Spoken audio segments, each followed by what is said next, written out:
Much like the flow of materials and services in an organization, a stream flows from upstream to downstream.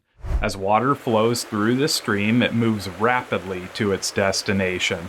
But if rocks or other blockages exist, the current will sometimes run slower or even halt to a complete stop. Imagine this water as value flowing through your organization. The goal is to get it to flow freely from order to customer.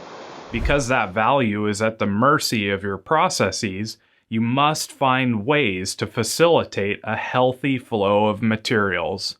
In a pull system, flow often starts with a Kanban system and progresses to true one-piece flow. This, however, can only occur if forms of waste like transportation, waiting, inventory, and defects are eliminated.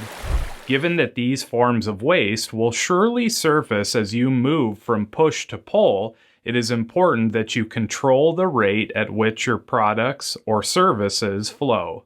This is done with two pieces of data: cycle time, which documents the actual rate of flow, and takt time, which refers to the rate at which products, information, and/or services need to be completed in to keep up with customer demand.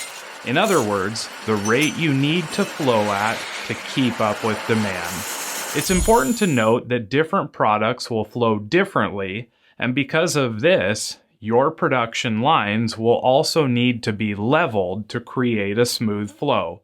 Whether in a factory, office, or service environment, your people, machines, information, and materials must flow together with standards in place and minimal waste.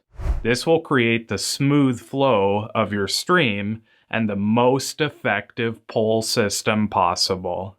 We'll see you in the next module.